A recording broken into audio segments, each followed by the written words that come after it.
He kissed her like Naomi didn't exist. Not a quick guilty peck. A real kiss. Slow, deliberate. His hands cupping her face the way he used to cup Naomi's, back when she still believed he meant it. Damien Volkov, the most feared man in the city, kissed another woman in front of a rooftop full of people, while his 8 months pregnant wife stood 30 feet away on the other side of the glass, one hand pressed flat against her belly, unable to breathe. The baby kicked right then. Hard. Like even he knew. Naomi didn't scream, didn't pound on the glass, didn't collapse. She just stood there in the cold night air watching her husband clasp a diamond necklace around a stranger's throat. The same necklace she'd pointed out in a boutique window 4 months ago, laughing, saying someday. And she felt something inside her go very, very quiet. Not broken. Quiet. If you have ever loved someone completely, trusted them with your whole life, and discovered in a single moment that everything you believed was built on sand, then you already know what Naomi felt standing on that rooftop terrace. And if you haven't, pray you never do. Before we go any further, if this is your first time here, hit that subscribe button right now and turn on notifications, because we tell stories on this channel that you will not find anywhere else. Drop your city or country in the comments. I want to see how far this story travels. And stay with us until the very end, because what Naomi does next is something no one saw coming. Not Damien, not his men, not anyone. 3 years earlier, Naomi Chen had been a woman who color-coded her grocery lists. That detail mattered, because it said everything about who she was before Damien Volkov walked into her life and rearranged every shelf. She was organized, careful, the kind of person who read the fine print and kept receipts. She worked as a paralegal at a mid-sized firm downtown, the one who caught the errors that 3 lawyers had already missed, and she was proud of that. Not loudly proud. She wasn't built for loud, but quietly, deeply proud in the way that people are when their competence is the truest thing they own. She met Damien at a charity gala she wasn't supposed to attend. Her boss had given her the ticket last minute, some overflow situation, and Naomi had almost said no because she had a brief to prep, and the shoes she'd have to wear were the uncomfortable ones. She went anyway. She didn't know why then. Damien found her standing near the back bar, nursing a glass of sparkling water, studying a painting on the wall that she was pretty sure was a forgery. He asked her why she was frowning at it. She told him. He laughed. Not the polished, practiced laugh she'd hear him deploy in rooms full of people later, but a real one, surprised out of him. And he said, "You're the only honest person in this building." She should have said, "That's a line." She didn't. What she said was, "How would you know? You just met me." He looked at her for a moment in a way that made the crowded room feel very far away, and he said, "I'm good at reading people." Later, she would understand what that actually meant for a man like Damien Volkov. It meant he knew how to identify what you wanted to hear. It meant he had spent 20 years learning how to be whatever the room needed him to be. It meant the warmth she felt radiating off him that night was real, in the same way that a stage light is real. Genuine heat, but pointed deliberately, designed to illuminate only what the director chooses. She didn't know that then. She just knew his eyes were the color of winter sky, and he listened to her the way people almost never do. Not waiting for his turn to speak, but actually listening. They married 11 months later. Her mother had reservations.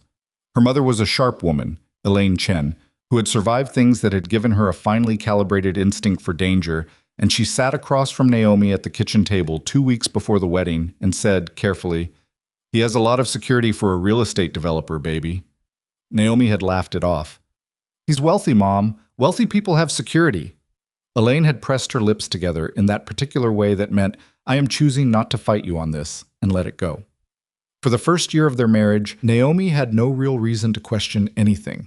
The world Damien moved through was strange and high-pressured and full of men who smiled too broadly and said too little.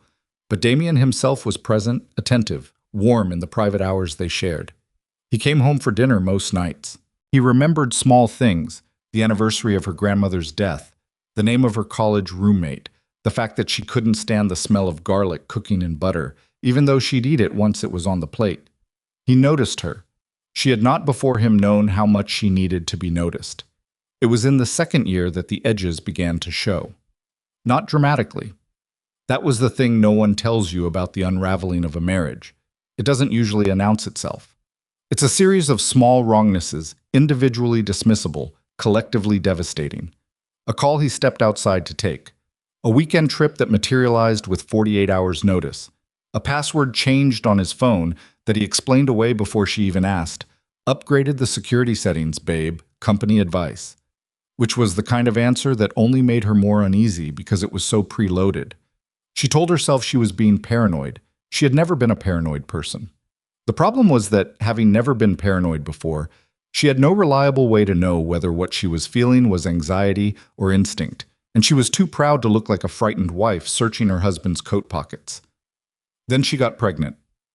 The timing wasn't planned, but Damien's reaction was so genuinely joyful that it reset something in her. He pulled her into his arms in their kitchen at 11 in the morning on a Tuesday and held her for a long time without speaking, and when he finally pulled back, his eyes were wet, which was the only time in their entire relationship that she ever saw him cry. He said, "He's going to have everything, Naomi. Everything." And he meant it. She could feel that he meant it. Whatever distance she'd been sensing evaporated. She told herself the strangeness of the second year had been stress, the pressure of whatever Damien managed in his complicated professional world. She focused on the pregnancy, on the nursery they were designing together, on the name debates and the doctor appointments, and the specific joy of growing a person inside your body. While the person you love puts his ear to your belly and talks to the baby in a low, gentle voice that you have never heard him use with anyone else. The distance came back around month 6. This time it was harder to dismiss. He started coming home later. He began taking calls at 2 and 3 in the morning, slipping out of bed with a murmured apology, and returning an hour later, smelling like cold air and something she couldn't name. He stopped asking about the pregnancy the way he used to. Not completely, but the quality of his attention changed, like a radio finding interference. He was there but slightly off frequency. She asked him once, direct, sitting across from him at dinner, "Is something wrong between us?" He looked at her for a moment with something moving behind his eyes that she couldn't read. Then he reached across the table and covered her hand with his and said, "I'm under a lot of pressure right now, some business complications. I don't want you stressed while you're carrying him." He squeezed her hand. "You're everything to me. You know that." She looked at him, looking at her, and she chose to believe it. That choice would cost her everything. The night it happened was an ordinary Tuesday in November, the kind of cold that hadn't quite committed yet, hovering at the edge of real winter without tipping over. Naomi was 8 months and 3 weeks pregnant, her body at that stage where every position was a negotiation, and she had spent the afternoon reorganizing the nursery for the 4th time because there was nothing else she could do with the anxiety that had been sitting in her chest for weeks, like a stone she couldn't dislodge. Damien had kissed her forehead on his way out that evening and told her he had a meeting with the Petrov family. An emergency, some territorial dispute that had to be addressed tonight or it would escalate. He was apologetic about it. He looked tired. She had almost reached up and touched his face and told him she'd wait up, but something stopped her, some small cold hand on her shoulder, and instead she just nodded and said, "Be careful." She watched him leave from the bedroom window. She stood there for a long time after his car disappeared, and then she did something she had not done in 3 years of marriage. She picked up her phone and she called his assistant, Marcus, and said she needed to know which restaurant Damien was meeting the Petrov people at because she wanted to send over a case of wine as a gesture. There was a pause on Marcus's end. Brief, but there. "Mrs. Volkov, Mr. Volkov's calendar tonight has him at Aurelius, the rooftop room." "Thank you, Marcus." She hung up and sat with that for a moment. Aurelius was not a place where you held tense negotiations with rival crime families. Aurelius was a place where you took someone you wanted to impress. The tablecloths cost more than most people's car payments.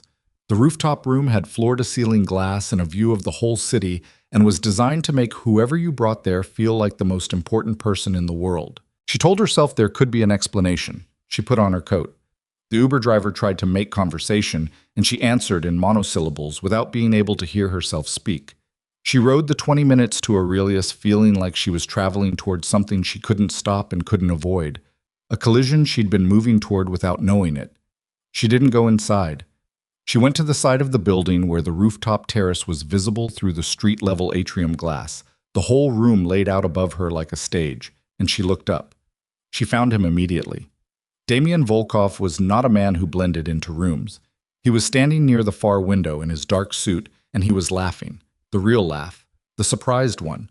The one she thought belonged to her. and beside him, pressed against his side, was a woman. Tall, dark-haired, a red dress that had not been purchased casually. The way she was leaning into Damien, the familiar ease of it, the way his hand rested on her lower back without thought, without looking, that was not a new arrangement. You didn't touch someone like that the first time. That was the touch of practice, of established ownership, of a body that knew another body. Naomi's lungs stopped working. She watched him tuck a strand of the woman's hair behind her ear. She watched him tilt his head toward her and say something that made the woman's face open into a smile that was, and this was the thing that broke something specific and irreparable inside Naomi. Genuinely happy. Not performed, not strategic. Happy. The way Naomi had been happy in year one, back before she had any reason to count. Then he kissed her. Not a peck. Not a business-like brush of lips. He kissed her the way you kiss someone at the end of a long day when you are finally alone with the person you chose. His hand came up and cradled the side of her face, and she pressed into it, and the rest of the room dissolved around them. Naomi's hand found the glass of the atrium wall. She didn't know she'd reached for it. Her palm pressed flat against the cold surface, and she stood there and she watched. Then she saw the necklace. He produced it from his jacket pocket. A small velvet box, the kind that has only one possible content. He opened it and held it out, and the woman's face went through something Naomi recognized from her own history, that specific overwhelmed joy of being given something beautiful by someone you love. And Damien stepped behind her and she lifted her hair and he fastened it around her throat with the focused tenderness of a man who is certain of what he is doing. Naomi had shown him that necklace through a boutique window 4 months ago. She had pressed her finger to the glass and said someday, with a laugh, not asking, just noticing, the way pregnant women sometimes do when they know they're not supposed to want things that cost that much. He had smiled and put his arm around her and they had walked on. He had remembered. He had just not remembered it for her. The baby kicked. One sharp, decisive movement, like a period at the end of a sentence. Naomi took her hand off the glass. She looked at her reflection in the surface. 8 months swollen, her coat barely buttoning, mascara she'd put on this morning because old habits. And she looked at herself for a long time. She expected to feel destroyed. She expected her legs to give out or her voice to produce a sound that would bring people running. She felt, instead, very calm. It wasn't the calm of acceptance or surrender. It was the calm of a circuit breaker tripping. Everything going quiet, not because the danger had passed, but because the system had registered something too large to process in the usual way and had simply shifted into a different mode. She stepped back from the glass. She turned around. She walked to the curb and she opened her phone and she requested a car. And when it came, she got in, and she told the driver her address in a steady voice. And she rode home through the cold city with her hands folded on top of her belly and her eyes very dry. And the baby, her son, Damien's son, the child they had made in a moment she had believed was sacred, moved quietly beneath her hands, as though he too understood that something had just changed forever. She did not cry until she was inside the house, alone in the nursery, standing in front of the white crib they had assembled together on a Sunday afternoon in September, Damien in his old t-shirt, her sitting on the floor handing him bolts because bending was no longer an option, both of them laughing at the instructions which were genuinely incomprehensible. She did not cry until she was standing there, and then she sat down on the floor with her back against the crib, and she pressed her face into her knees and she cried for exactly 17 minutes. She knew it was 17 minutes because she watched the clock on the wall the entire time. Then she stopped. She got up. She went to the kitchen. She drank a glass of water. She stood at the counter in the quiet house and she looked at her hands. She thought about who she had been before Damien Volkov, the woman who color-coded grocery lists, the woman who caught the errors 3 lawyers had missed, the woman who had built her competence from scratch and carried it with her like something no one could take. She thought about every file she had ever organized, every discrepancy she had ever noticed, every document that had passed through her hands in 3 years of living inside the outermost edge of Damien's world. She thought about where the financial records were kept. She thought about the password she had seen him enter once, last spring, when his hands were full and he'd asked her to unlock his laptop. She thought about the security system in the house, and the cameras on the property, and the server room on the 3rd floor that she had always been told was off-limits for practical reasons. She thought about the attorneys she knew from her previous life. One in particular. a woman named Patricia Voss who specialized in federal case preparation and who had given Naomi her card at a bar association event 2 years ago and said, "If you ever need anything, Naomi, I mean anything, you call me." She looked at her hands. They were steady. She walked to her husband's study. She did not turn on the light. She sat down at his desk in the dark, and she began to think. When Damien came home at 2 in the morning, quietly, the way a man comes home when he believes his wife is asleep and his lies are intact, Naomi was in bed. Eyes closed, breathing slow and even, the deliberate rhythm of performed sleep. She felt the mattress shift as he lay down beside her. She felt the warmth of him, familiar and now monstrous, settle into the space next to her. He put his hand on her shoulder for a moment. "Sleep," he murmured, soft, to the woman he believed was unconscious. She did not move. She lay there in the dark long after his breathing deepened into the genuine article, and she looked at the ceiling and she began to build her plan the way she used to build a brief. Methodically, from the evidence out, without sentiment, without hurry, with the full cold intelligence of a woman who had spent her entire professional life knowing what to do with a document that proved someone had lied. She calculated, somewhere between 4 and 6 weeks before the baby came. It would be enough. The first thing Naomi did the next morning was make breakfast. Not because she was hungry, not because routine comforted her. She made breakfast because Damien expected it. And the most dangerous thing she could do right now was give him any reason to look at her differently. She stood at the stove in her robe, one hand on the pan handle, the other resting on the shelf of her belly, and she scrambled eggs with the focused attention of a woman who had absolutely nothing else on her mind. Damien came downstairs at 7:15, showered, suited, looking like a man who had slept well and felt clean about it. He kissed the top of her head when he reached the kitchen. His lips were warm. She did not flinch. "You sleep okay?" he asked, pouring his coffee. The baby was up around 3, moving around. She slid the eggs onto a plate and set it in front of him. "You were out late." The Petrov situation went longer than I expected. He said it without looking up from his phone. Easy, practiced. The lie landing like a stone dropped into still water. No splash, no disturbance, just a small ripple, and then nothing. "I tried not to wake you." "You didn't." She sat down across from him with her tea, and she watched him eat, and she thought, "You have no idea." That thought, quiet, flat, devastating, was the only thing that got her through breakfast. He left at 8. She waited until she heard the car pull out of the gate. Then she set down her cup, walked to his study, and got to work. She had been inside that room hundreds of times. She dropped off mail, retrieved documents he asked her to grab, sat on the leather couch while he was on calls because sometimes he just wanted someone in the room, he'd told her once, even if they weren't talking. She knew the study the way you know a place you've inhabited without owning, familiar in layout, opaque in meaning. She knew which drawer stuck. She knew the filing cabinet in the corner took a specific touch on the second handle, or it wouldn't open. She knew that the bookshelf on the east wall held books he had never read because they were arranged by color, not subject. And Damien was not a man who arranged anything by color unless appearance was the only purpose it served. What she hadn't known, until last night when she sat in the dark running calculations, was that the router in the corner of his desk connected to a secondary network. A closed system she'd noticed once when the house Wi-Fi went down, and her phone searched for alternatives. She hadn't thought about it then. She thought about it now. She didn't touch the router. Not yet. She wasn't ready for that. What she did was open the bottom drawer of the filing cabinet, the one that required the specific touch, and she took out the folders she already knew were there because she had filed several of them herself, back in the first year of marriage when Damien still let her help with what he called the administrative side of his business, before something shifted and suddenly there were people for that. She laid the folders on the desk and she started reading.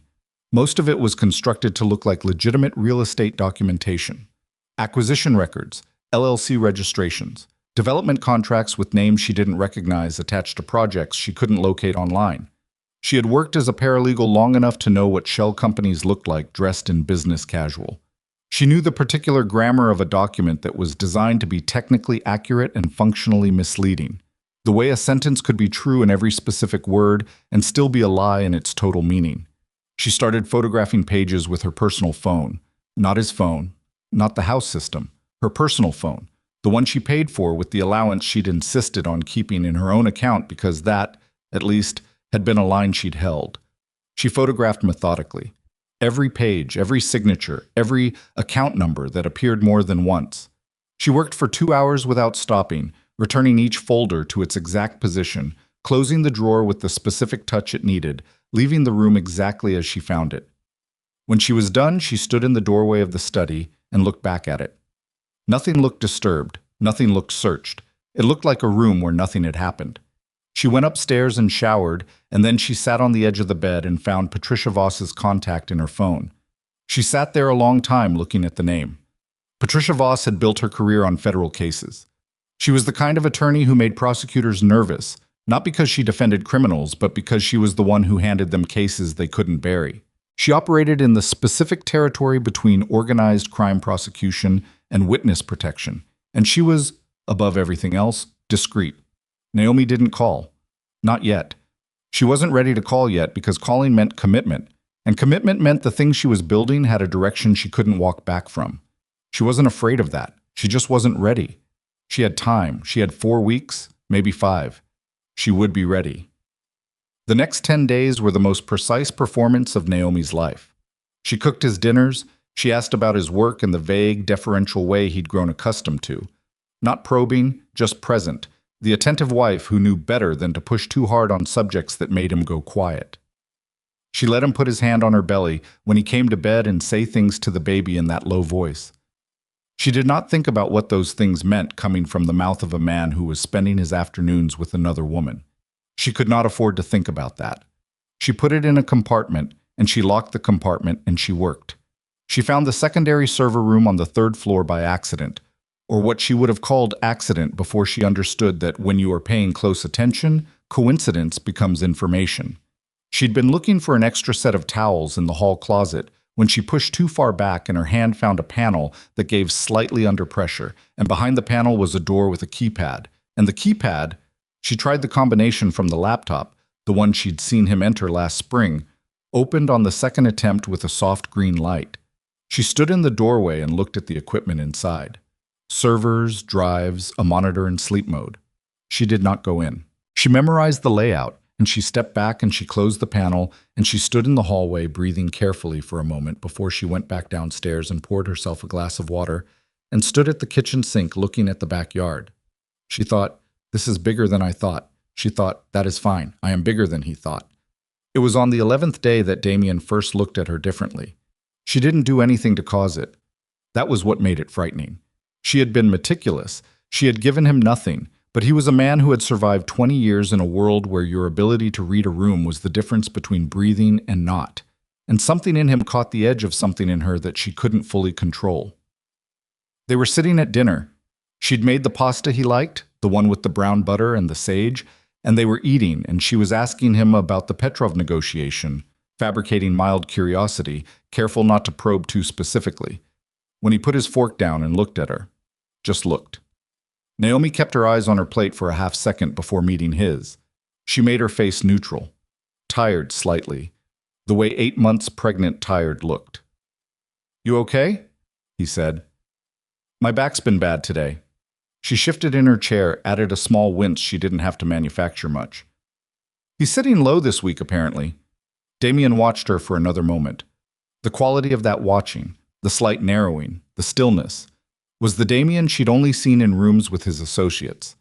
The one who measured people like a contractor measures a wall, not out of cruelty but out of habit, because in his world miscalculation was catastrophic. "You sure?" he said. "I'm tired and my back hurts and I want to eat pasta," she said, and put a forkful in her mouth and chewed, and the ordinariness of it seemed to satisfy something in him because the stillness broke and he picked up his fork again. But the look had happened. She gave herself until midnight to be scared about it, lying in the dark next to his breathing. Then she stopped. She called Patricia Voss the next morning. "Naomi Chen." Patricia's voice on the phone was exactly as she remembered it. Low, unhurried, the voice of someone who understood that the speed of a conversation was a form of power. "It's been a while." "It has." Naomi was sitting in her car in the parking structure of the grocery store 2 miles from the house, engine off. because she needed a location that made sense if questioned and no clean way to trace a phone call. I need to talk to you about something, in person. A pause. Short. How complicated is it? Complicated enough that I'm calling you from a parking garage. Another pause, this one with a different quality. Not hesitation, but calibration. Tomorrow, 10 o'clock. Do you know the Hartwell building on Mercer? I'll find it. Come alone. Use the side entrance. A beat. Are you safe right now, Naomi? She thought about that honestly. For now, she said. Okay. Patricia's voice didn't change. Tomorrow at 10. She hung up and sat in the parking structure for another 5 minutes, watching the concrete pillar in front of her, and then she started the car and drove to the grocery store and bought the things on her list and drove home and put them away and started dinner. The meeting with Patricia lasted 3 hours. Naomi laid out everything she had, the photographed documents, the account numbers, the LLC registrations she'd cross-referenced on her personal laptop against public records, the server room behind the panel, the closed network, the years of overheard conversations she'd never understood the full context of until she started putting pieces together. She laid it out the way she used to build a legal brief, organized, sourced, with the conclusions clearly separated from the evidence, so nothing could be challenged as interpretation. Patricia did not react visibly to any of it. She asked precise questions. She took notes in a small notebook with a pen that looked old and expensive. When Naomi was done, Patricia sat back and looked at her for a long moment. You know what your husband does, Patricia said. It was not a question. I know more than I'm supposed to. Naomi held her gaze. I need to know what my options are. Your options. Patricia put the pen down. Naomi, what you've brought me this morning is the beginning of a federal case. You understand that? I understand that. That means I know what it means. Her voice was steady. She felt the baby shift and she put one hand on her belly without thinking. He has a son coming, my son. And I will not raise my son inside whatever this is. She meant it to come out hard, and it came out harder than she expected, with something raw underneath it that she hadn't planned to show. She didn't try to cover it. I want out. I want us safe. I want him to face what he's built. You tell me how to get all three of those things. Patricia looked at her for another long moment. Then she said, The documentation you have is a start, but a start is all it is. I know. The server room, I haven't touched it. I didn't want to disturb anything before I knew what I was doing. Patricia nodded slowly. Smart. She picked up her pen again. I have a contact at the federal level, someone who has been trying to build a case around Volkov's organization for 2 years and hasn't gotten traction because they can't get inside the financial architecture. She looked at Naomi over the notebook. What you've described could be the inside of the architecture. Naomi sat with that. I need more time, she said. I need to keep accessing what I can access before he has any reason to change anything. The server room, the secondary network. I need someone who can tell me what to look for and how to copy it without leaving a trace. I can get you someone. And I need it fast. She paused. I have maybe 3 weeks before I deliver. Patricia looked at her belly, then back at her face. Something moved in her expression that wasn't quite sympathy. It was more like recognition, one careful woman seeing another one. 3 weeks is enough, she said, if we work fast and you're careful. I've been careful my whole life, Naomi said. I'm good at it. She drove home with her hands at 10 and 2 on the wheel and the radio off.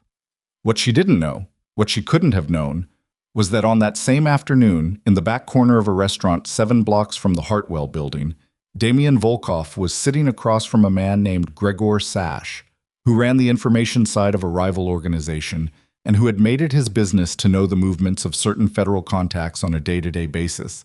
And Gregor Sash was sliding a photograph across the table. The photograph showed the side entrance of the Hartwell building. It showed Patricia Voss. It showed, at a slight angle, a woman in a gray coat walking through the door, her profile clear, her belly unmistakable. Damian looked at the photograph. He looked at it for a long time. When was this taken? He said, and his voice was very quiet. This morning, Gregor said, 10:14. Damian set the photograph face down on the table. He picked up his drink. He took a measured sip and set it down and looked at a point on the wall above Gregor's head. Voss, he said. Patricia Voss, federal case builder. She doesn't do criminal defense, she builds prosecution cases and hands them over. She's been attached to 3 major organized crime takedowns in the last decade. Gregor paused. Your wife was inside for 3 hours. Damien said nothing. Damien. Gregor leaned forward slightly. If she's been in your files, she hasn't. He said it reflexively, then stopped, and the stop itself was information. You need to check, Gregor said carefully. You need to check tonight. Damien sat with something moving behind his eyes that Gregor, who was not a sentimental man, recognized as the particular pain of a person who has just understood that the thing they thought they controlled was not controlled at all. Get me everything Voss is currently working on, Damien said. Every case, every contact, every client she's met with in the last 6 months. That'll take tonight, Damien said. I need it tonight. He drove home. He sat in the car outside the house for 4 minutes before going in. Through the front window, he could see the kitchen light on, the movement of Naomi at the stove, the ordinary domestic silhouette of his pregnant wife making dinner. He thought about the photograph. He thought about the look he'd caught from her 3 nights ago at the dinner table. The look he'd let himself believe was just tiredness, just the weight of late pregnancy, just the slightly absent expression of a woman whose body was doing most of her work for her. He thought about the files in his study. He got out of the car and went inside. Hey, Naomi said without turning around. Dinner's about 20 minutes. Okay. He set his keys on the counter. He watched the back of her head. Good day? Quiet. I went to the grocery store. Took a walk. She stirred something on the stove. The domestic sounds, the scrape of the spoon, the soft bubble of whatever was cooking, were so ordinary that they created a kind of vertigo in him. You? Long. He walked into the study. He stood in the middle of the room. He looked at the filing cabinet. He crossed to it and opened the bottom drawer with the specific touch it needed and pulled out the folders. He went through them with his hands flat and his eyes moving quickly, the way he went through everything, looking not for what was there, but for what had been disturbed, the molecular level disturbance of someone else's hands in material that was supposed to be untouched. He found nothing obvious. He stood there for a long time. Then he pulled out his phone and called Marcus. I need you to pull the house security footage, he said. Internal cameras, every room, last 2 weeks. A pause. All of it? All of it. He looked at the filing cabinet. Tonight, Marcus. He hung up and stood in the study, and the pasta smell drifted in from the kitchen, and he could hear Naomi moving around out there. Unhurried, ordinary, absolutely ordinary. And he thought about the photograph, and he thought about Patricia Voss, and he thought about 3 hours. He went back to the kitchen. Marcus is coming by later, he said. Business stuff. Don't wait up. Okay. She turned around then and looked at him, and her face was calm and a little tired, and she had flour on her sleeve from something she'd baked that afternoon, and she looked so much like the woman he had married, the careful, competent, quietly radiant woman he had actually, in whatever way a man like him was capable of it, loved, that for a moment he almost said something true. He didn't. Dinner smells good, he said. She turned back to the stove. 20 minutes. He nodded and walked upstairs and sat on the edge of the bed in the dark room and pressed his hands flat on his knees and thought about what he was going to do. What he didn't think about, what he couldn't let himself think about, was whether it was already too late. Marcus arrived at 10. He brought the footage on an encrypted drive, and they sat in the study together and went through it. Most of it was nothing. Kitchen, hallway, the nursery, where Naomi spent long portions of her afternoons in the rocking chair they'd ordered from Vermont, just sitting, one hand on her belly, looking at nothing. Then Marcus stopped the feed at a frame from 9 days ago. Study camera, 7:03 a.m. Naomi in her robe at Damien's desk, phone up, photographing something in a folder. The room went very quiet. How long? Damien's voice came out flatter than he intended. Marcus scrubbed forward. About an hour and 50 minutes. She put everything back exactly where it was. Damien looked at the footage. He watched his wife move through his study with a focus and economy that he recognized because it was the same quality. Quality he deployed himself when he was working. Methodical, unhurried, professional. He had not known she had that in her. He should have. Does she know about the 3rd floor? Marcus asked. Damien thought about the keypad on the panel. He thought about the fact that he had used the laptop combination in front of her once, just once, 14 months ago.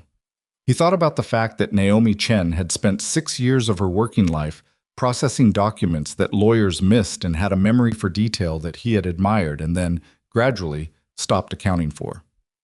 "Check the panel," he said. Marcus was back in 3 minutes. "The keypad log shows an entry attempt 9 days ago, 2 tries. Second try got in."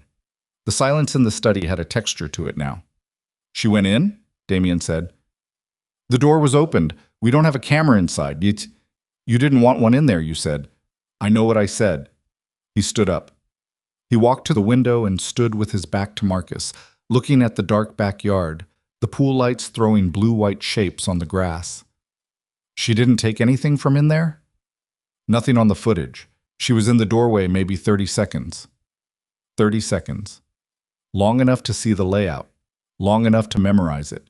Long enough to know it existed and plan how to come back to it properly." He turned around. "I need you to change the keypad code tonight, and I need someone on her. Discreet. I don't want her to know she's being watched." Marcus's face did something complicated. "Damien, she's 8 months. I know how many months she is." His voice landed hard. "Discreet. That's all. All. I need to know where she goes and who she talks to." Marcus looked at him for a moment. "Okay," he said, carefully. After Marcus left, Damien sat alone in the study for a long time. He did not look at the folders. He looked at the chair across from his desk, the leather chair where Naomi used to sit sometimes when she brought him coffee in the mornings, curled sideways with her feet up, reading something on her phone while he worked. He could see her in it, ghost image, the specific way she held her body. He thought, she knows. Then he thought, how much does she know? Then he thought, it doesn't matter how much. It matters what she does with it. He pulled out his phone. He looked at it for a moment. Then he sent a text to a number he kept stored under a name that meant nothing to anyone who found his phone. "We need to talk. Tomorrow. Private." The response came in 40 seconds. A single word. "When?" He typed a time. He put the phone face down on the desk and sat in the quiet room with the study door closed and the rest of the house around him. His house. His empire. The architecture of 20 years of brutal and precise work. And he tried to calculate what it would cost him to contain this. He was still calculating when the floorboards in the hall shifted under a familiar weight, and he heard Naomi's slow, careful walk past the study door on her way to bed, her footsteps even, and unhurried, and then the quiet sound of the bedroom door closing. He sat there. Outside, a car he hadn't called for idled briefly at the end of the block before pulling away. He didn't see it. Naomi did. She was standing at the edge of the bedroom window, slightly back from the glass the way she'd learned to stand when she didn't want to be seen from outside. And she watched the car pull away, and she noted the make and the color and the partial plate, and she reached for her phone and sent a single text to a number Patricia had given her that morning before she'd left the Hartwell building. "I think he knows something. We need to move faster." The response came in under a minute. "How fast?" She looked at the window. She looked at the dark street. She looked down at her belly and felt the baby shift, one slow roll, settling. "As fast as we can," she typed. "We don't have 3 weeks anymore." She put the phone in the pocket of her robe and got into bed and lay on her side and stared at the wall. And she was still staring at it when Damien finally came upstairs an hour later and got into bed beside her without speaking. And they lay there in the dark together, two people who had once been something real to each other, both pretending to sleep, both wide awake, both calculating, neither willing to let the other know that the performance had already ended, and what was left now was only the distance between preparation and execution, narrowing by the hour. She was gone from the bed before 5.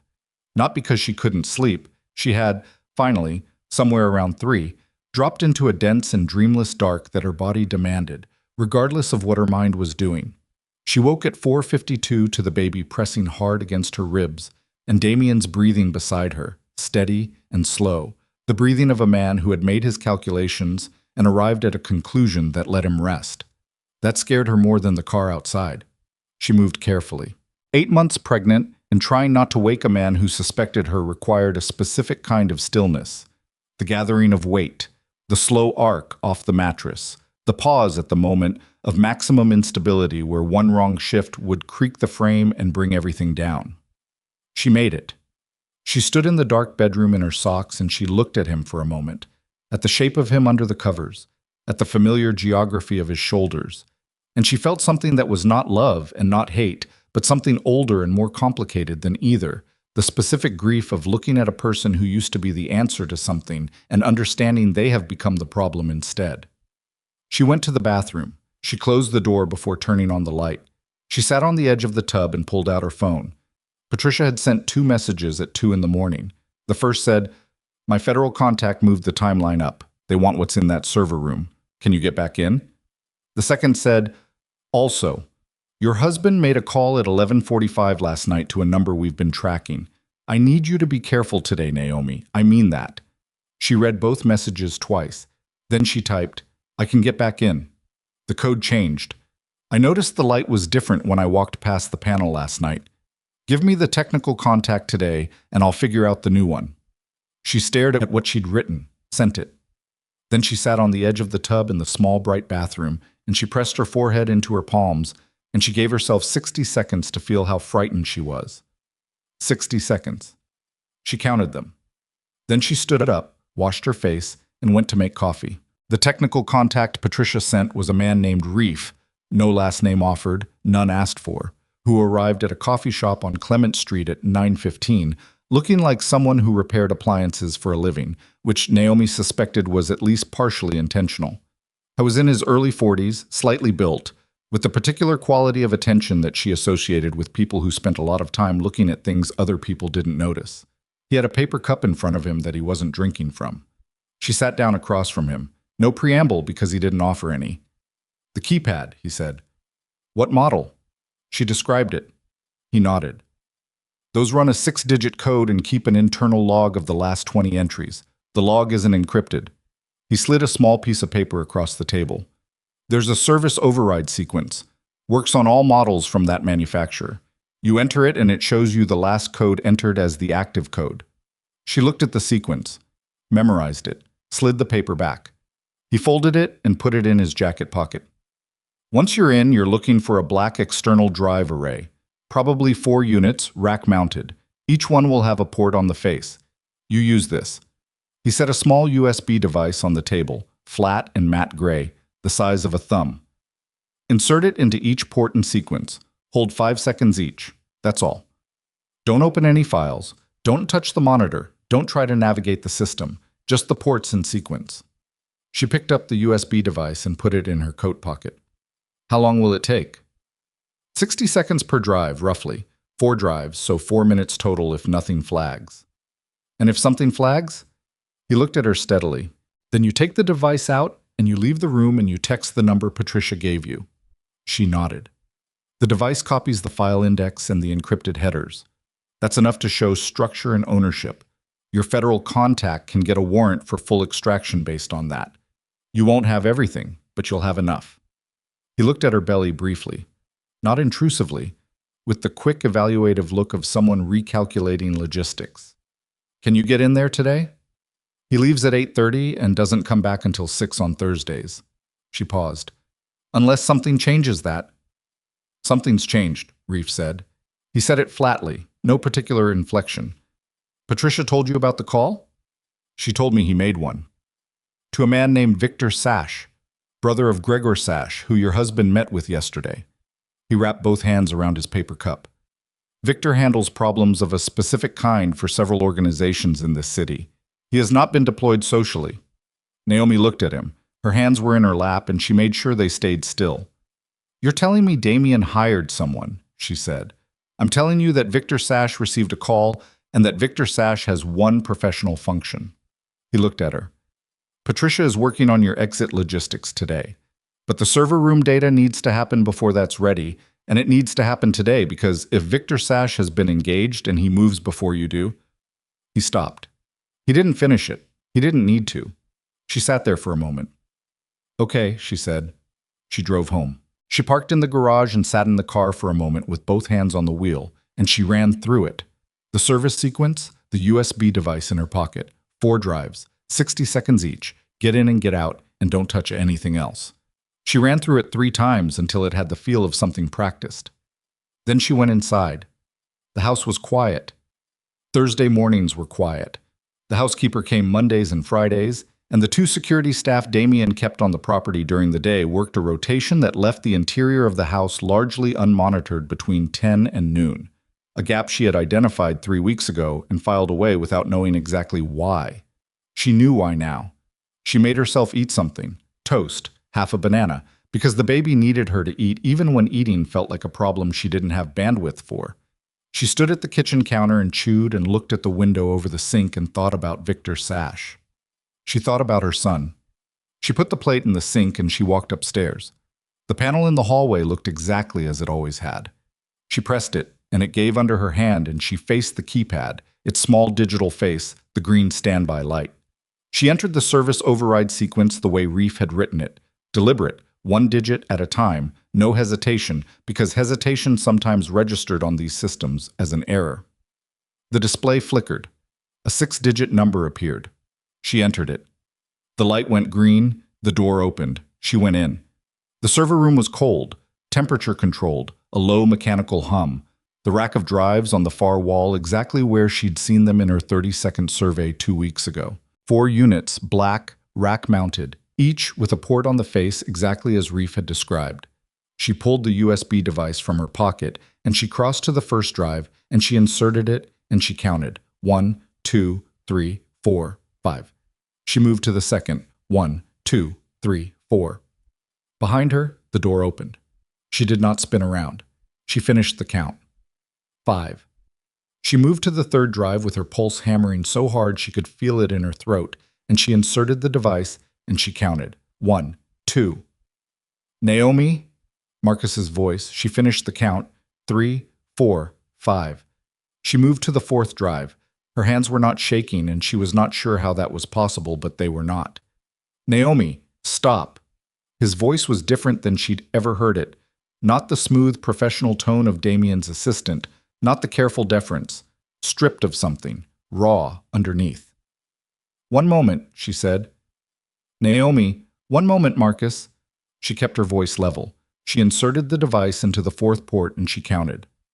1, 2, 3, 4, 5. She removed the device and closed her hand around it and she turned around. Marcus was standing in the doorway. He was alone. He was wearing the same clothes as last night, which meant he hadn't gone home, which meant Damien had kept him close. His face was doing something she hadn't seen on it before. A complicated, miserable kind of conflict, like a man who has been asked to do something he knew was wrong and spent all night convincing himself there was no choice and has now arrived at the moment where the convincing runs out. He knows you came in here, Marcus said. She looked at him. When did he find out? The new code triggered an alert on his phone when you entered the override sequence. He paused. He called me 4 minutes ago. 4 minutes. She was standing here because she had 4 minutes and she had used them. Where is he? She said. 20 minutes away. Marcus's voice cracked slightly at the edges. He's coming home. She looked at him. She put the USB device in the pocket of her cardigan, flat against her hip, and she stepped forward, and he didn't move out of the doorway. Marcus, she said quietly, I can't let you walk out of here with whatever you just took. She looked at him for a long moment. She thought about what she knew about Marcus. 4 years of watching him, 4 years of small observations filed away with the same instinct that caught errors in briefs. She thought about the night 2 years ago when Damien had come home drunk and furious after a deal collapsed, and Marcus had been there, and she had watched from the top of the stairs as Marcus talked him down in that patient, careful way, and she had thought then, he doesn't do this because he's paid to. He does this because he cares about the outcome. Marcus, she said. He called Victor Sash last night. Something moved across Marcus's face. You know what that means, she said. You've worked for him long enough. Marcus said nothing. His jaw was tight. I have a son coming in 3 weeks, she said. She didn't say it to manipulate him. She said it because it was the truest thing she had available. I have a son, and Victor Sash has one professional function, and I am standing here trying to make sure my son has a mother. The silence in the server room was very loud. Move, Marcus, she said. He moved. She walked past him into the hallway, and she did not run because running was not an option at 8 months pregnant, but she moved with everything she had, down the stairs, through the kitchen, into the garage, into the car, and she was pulling out of the driveway when she saw in the rearview mirror that Marcus was standing in the front doorway, watching her go, and he was not reaching for his phone. She drove 6 blocks before she pulled over and sent Patricia the text. "I have it. I'm in the car. He knows." Patricia's response came in 40 seconds. An address. Then, "Go there now. Don't go anywhere else. Don't stop." She pulled back into traffic. She was 4 blocks from the address. A building she didn't recognize, somewhere in the financial district, glass and concrete, anonymous the way certain safe houses aspired to be. When her phone rang. Damien. She looked at it ringing on the passenger seat. She looked at the road. She let it ring. It rang again immediately. She picked it up on the 3rd call. "Where are you?" Not a question. His voice was a register she had never heard before. Not the cold professional control of his work calls. Not the domestic warmth he'd performed for her. Not even the danger-adjacent quiet she'd heard when he sat across from people he intended to ruin. This was something underneath all of those. Something stripped. "Damien? Where are you right now, Naomi?" His breathing was audible. He was in a car. She could hear road noise. "I'm safe," she said. "That's not what I asked." She pulled into the parking structure of the building Patricia had sent. "I know what you did," she said. "I know about Victor." Silence on his end. A specific kind of silence. Not denial preparing itself, not calculation warming up. Something that sounded almost like someone falling. "Naomi." His voice changed. Something broke through the surface of it. "Listen to me. Whatever you think, whatever you've been told. I watched you put a necklace around her throat," she said. She hadn't planned to say it. It came out of somewhere she'd been keeping sealed. "I was standing 30 feet away in the cold, and I watched you, and she was wearing the necklace I showed you in the window, and I was 8 months pregnant with your son." Nothing from his end. "And then you called Victor Sash," she said. "I wasn't going to—" He stopped. "You weren't going to what?" Another stop. Longer. "Come home," he said. His voice had dropped to something almost unrecognizable. "Naomi, just come home and we can talk about this. I don't want anything to happen to you. You understand that. Whatever you think I did, I don't think," she said. "I have documentation, Damien. I have 4 years of your financial architecture on a device that is not in this car right now. I have your shell companies and your bank transfers and your criminal partnerships, and I have all of it in the hands of people who know exactly what to do with it." That wasn't entirely true yet, but it would be within the hour. "And I have attorneys who know that if anything happens to me or to our son, everything releases simultaneously." The road noise on his end. "You set a dead man's switch," he said, very quietly. "I learned from the best," she said. The silence that followed lasted so long she almost thought the call had dropped. Then he said, and his voice was something she had no name for, some compound of rage and loss and something that might have been, once, when they were still what they'd been in the beginning, "I never wanted to hurt you." "I know," she said. And she did know, which was the most terrible part of all of it. "But you did anyway." She hung up. She sat in the parking structure with the engine running and her hands on the wheel, and she breathed for a moment. 4 counts in, hold, 4 counts out. The thing her midwife had taught her for labor, which turned out to work for this too. Then she got out of the car and went inside. Patricia met her in the lobby with a woman she introduced only as Agent Reyes, mid-40s, dark suit, the kind of face that processed information without leaking any back. They went up in an elevator that required a key card, and Naomi sat in a conference room that smelled like recycled air and bad coffee, and she placed the USB device on the table, and Reef, who was already there, took it and plugged it into a laptop and began working.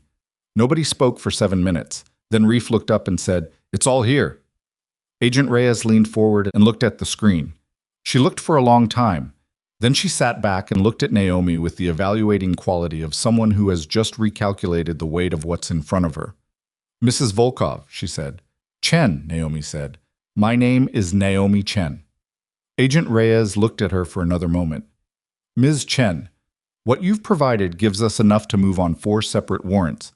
The shell company structure alone ties to 2 pending federal investigations that have been stalled for 18 months. She paused. "You understand what happens next?" "Tell me anyway," Naomi said. "We move within 72 hours. That means your husband will know we're moving within 48 because he has contacts in positions that will flag the warrant applications. She looked at Naomi steadily. Which means you cannot go back to that house. You cannot go back to anything connected to him. Do you have somewhere to go that he doesn't know about? Naomi thought about it. She thought about her mother, Elaine Chen, in the small house in the avenues where Naomi had grown up, the kitchen table where they'd sat 2 weeks before her wedding, her mother pressing her lips together in the particular way that meant, I am choosing not to fight you on this. Yes, she said. You go there tonight. You don't use your cards. Use cash only. Don't use your phone for anything personal after you leave this building. We'll give you a clean device. Agent Reyes folded her hands on the table. Is there anything else you need from the house? Anything critical? Naomi thought about the nursery, the white crib they'd assembled on that Sunday in September, the small stuffed bear her mother had given her, sitting on the dresser next to the monitor they'd spent 40 minutes setting up, the box of photographs she'd packed the first trimester for the baby book she'd planned to make. No, she said. Agent Reyes nodded. Patricia touched Naomi's arm briefly. Not a hold, just a touch, the kind that acknowledged something without requiring a response. You did everything right, she said quietly. Naomi nodded. She did not feel like she had done everything right. She felt like a woman sitting in a cold conference room at 11:30 in the morning who had just burned her life to the ground in order to save the only part of it that mattered, and who was now going to have to find out what was left standing in the ash. She took the clean phone Agent Reyes slid across the table. She put her own phone face down and left it there. She stood up. I need to use the restroom, she said. Patricia pointed her down the hall. She went in and stood at the sink and looked at herself in the mirror. She looked tired. She looked like a woman who hadn't slept properly in 2 weeks and had spent this morning committing an act of precise, methodical corporate espionage against her own husband while 8 months pregnant. She looked somehow more like herself than she had in years. She ran cold water over her wrists the way her mother had taught her when she was small and overwhelmed, an old remedy for an old human problem, and she stood there until her pulse came down. She was drying her hands when the door opened. She turned. It was not Patricia. It was not Agent Reyes. It was a woman she had never seen before. Early 30s, composed, in a blazer that cost more than it should have, and she had the particular stillness of someone who has prepared what she's going to say and is delivering it with the practiced calm of someone who has rehearsed. She was also, unmistakably, the woman from the rooftop restaurant. Naomi went very still. The woman closed the door behind her. She looked at Naomi and her composed expression held, for a moment, and then something in it cracked along a line that hadn't been visible before. I need to tell you something, the woman said. Naomi looked at her. She was aware of her own heartbeat. She was aware of the baby, a slow roll of movement low in her belly. She was aware of the USB device now in Reef's laptop down the hall, and Agent Reyes and Patricia and the 72-hour clock that had just started running. You have 30 seconds, Naomi said. Her voice came out completely level, which surprised her. The woman's mouth tightened. My name is Celeste Marine, and what Damien told you about me, what he let you believe about me. She stopped. He told me you knew about the arrangement. He told me it was a business marriage and you'd both agreed to separate lives. He told me you didn't love him anymore and were planning to leave after the baby. She looked at Naomi's face and something in hers collapsed further. He told me you were the one who— Stop, Naomi said. Celeste stopped. Naomi looked at her for a long, hard moment. She looked at her the way she'd learned to look at documents. Not for what they said, but for what was true underneath what they said, the structure beneath the language. Celeste Marine's hands were shaking. He lied to both of us, Naomi said. It wasn't a question. Celeste's throat moved. I found out 2 days ago. About the call to Victor Sash. Her voice was very quiet. My name was on the same list as yours. The floor shifted slightly under Naomi's feet. Not literally, but the sense of the room changed, the geometry of it, the way certain revelations make the physical space you're standing in feel suddenly reconfigured. He had put them both on the list. Not just her. Both of them. Celeste was looking at her with something that in another life, in a world where neither of them had ever met Damien Volkov, might have become something human between them. Instead, it was just two women standing in a federal building bathroom, understanding at the same moment that the man who had used them both had decided to eliminate every variable simultaneously. How did you know I was here? Naomi said. Patricia Voss, Celeste said. She called me this morning. She said if I wanted to survive what was coming, I needed to cooperate and I needed to do it today. Patricia, who had not mentioned this, who had sent Naomi to the bathroom not knowing Celeste was here, or knowing exactly that she was, and making a choice about the order of things. Naomi thought about Patricia saying, "You did everything right," and she thought about what right actually meant in a situation like this. Whether right was a fixed point or whether it moved with new information, and she decided that question was for later. Right now, there was only the next thing. "Come with me," Naomi said. She opened the bathroom door. She walked back down the hall to the conference room and she opened the door and Patricia looked up and something in her face confirmed what Naomi had already understood. That this had been arranged, that Celeste's presence here was not accidental, that Patricia had decided the most useful thing she could do was put these two women in a room together and let the collision produce whatever it produced. Naomi looked at Patricia. "You could have told me," she said. "I know," Patricia said. "I'm sorry." Naomi sat back down at the table. Celeste came in and sat at the far end, not close, the careful distance of two strangers who have been handed a terrible thing in common. Agent Reyes looked between them and didn't ask. Reef looked up from the laptop. "There's something else on the drive," he said. He said it in the particular tone of someone who has found a thing and is about to make the room's day significantly worse. "Financial transfers to 3 accounts in the last 6 weeks. Large ones. 2 of the accounts are in names I can run." He paused. He looked at Naomi. "The 3rd account is registered to a Marcus Tan." The room went quiet. Marcus Tan, who had moved out of her way this morning, who had stood in the front doorway watching her drive away and had not reached for his phone, who had apparently been receiving payments from Damien's reserve accounts for reasons that were not yet clear, but that had the shape, in Naomi's chest, of something she didn't want to be true. She thought about him moving out of the doorway. She thought about whether that had been conscience or calculation. She thought about 4 minutes and what a person who was paid and loyal would have done with 4 minutes versus what Marcus had done, which was stand in a doorway and say her name and then step aside. She thought about how you never really knew, in the end, which people were which, and how you had to make the best guess available and accept that sometimes the guess was wrong and sometimes it wasn't, and the only thing you controlled was what you did next. "Add him to the list," she said. Agent Reyes looked at her. "Are you certain?" She wasn't. She would never be entirely certain. But certainty was not the standard that the next 72 hours required. "Add him to the list," she said again. Agent Reyes nodded and made a note, and the room moved forward, and Naomi sat at the table with her hands folded over her belly and the clean phone in her pocket, and the knowledge that in 72 hours everything she had built in the dark over 3 careful weeks would either hold or it wouldn't, and there was nothing left to do now but get to her mother's house and wait for the world she had set in motion to arrive. She had done everything she could do. She understood now with the cold clarity of a woman who has just learned that the danger was larger and closer than she'd mapped. Sent Marcus away without knowing whose side he was on, left the house with the drive but without her photographs, trusted a lawyer who had withheld information, and sat in a conference room with the woman her husband had loved while her husband's hired problem solver was somewhere in this city, active and engaged, with a list that had both their names on it. She was not destroyed, but she was not safe. And the difference between those two things, she understood now, in the specific way you only understand something when it has its hands around your throat, was going to determine everything that happened next. She left the building through the side entrance Patricia had told her to use coming in, which felt like a long time ago now, and was only 3 hours.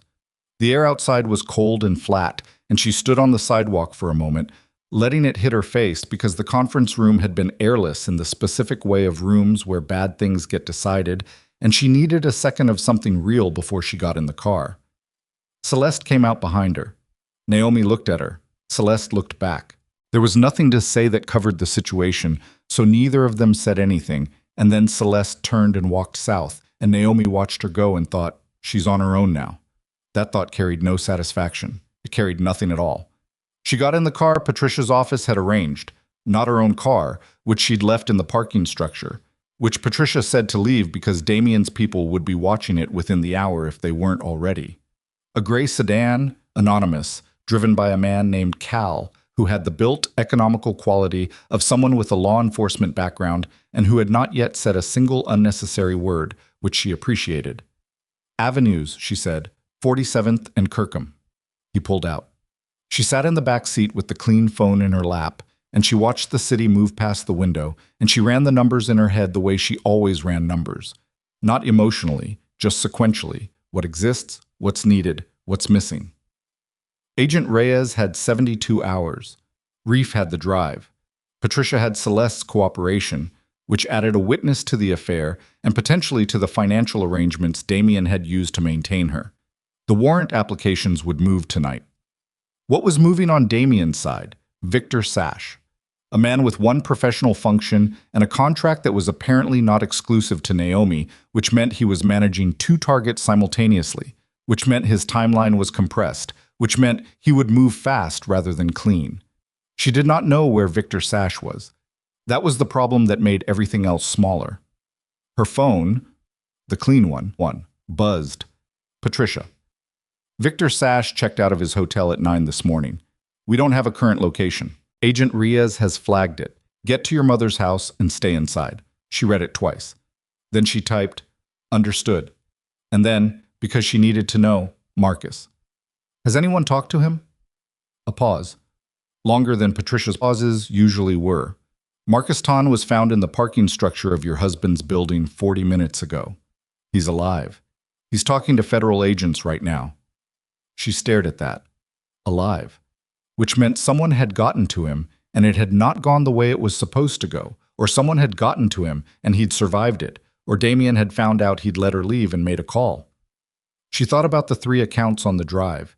She thought about Marcus's name on one of them. She thought about him moving out of the doorway, and whether a man who had been paid and then stepped aside anyway was a man who had been trying, in the only way available to him, to make one right choice inside a situation that had stopped having right choices a long time ago. She put the phone down and looked out the window. Cal took 19th Avenue North and the familiar streets moved past. The bakery, the hardware store, the dry cleaner her mother had used for 20 years with the hand-painted sign in the window. And she watched them and felt the specific unreality of returning to the place you started from after you have traveled a great distance and changed beyond what you thought you were capable of. They were 6 blocks from her mother's house when Cal said, "Car behind us." His voice was even, informational. She didn't turn around. "Since when?" "Arguello, maybe before." He checked the mirror. "Black SUV, staying 3 cars back, but it's matching every turn." She felt her pulse jump and then settle, jump and settle. She put her hand on her belly. "Options," she said. "I can lose them. It'll take time and it won't be smooth." "Do it," she said. He did it. She wasn't going to try to describe what the next 8 minutes felt like because language did not fully cover the experience of being 8 months and 3 weeks pregnant in the back of a moving car while the driver performed controlled evasive maneuvers through residential streets in a way that was professional and precise and still jarred her entire body with every turn. She braced one arm against the door and one hand on the seat and she breathed. 4 in, hold, 4 out. And she did not make a sound. The baby moved. Hard. Like he was bracing too. "You okay back there?" Cal said. And it was the first thing he'd said that wasn't operational, which meant it had punched through his training, which told her something about what her face looked like. "Keep going," she said. He lost the SUV on a one-way block near the park. He circled twice to confirm and then pulled over and sat for 30 seconds watching the mirrors. "Clear," he said. She realized she'd been holding her breath for the last part of it, and she let it out slowly. "Take me to my mother's," she said.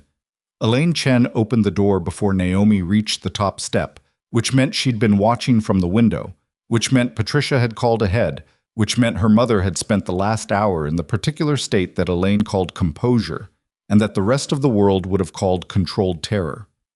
She looked at Naomi. She looked at Naomi's belly. She stood back and let her in and closed the door and locked it. Deadbolt, chain, the extra slide lock she'd installed herself after a break-in 3 years ago that everyone had told her was unnecessary. And then she took Naomi's face in both hands, the way she'd done when Naomi was small and overwhelmed, and she looked at her for a long moment. "Are you hurt?" she said. "No." "The baby?" "He's fine. He's been kicking all morning." Elaine pressed her lips together. She released Naomi's face.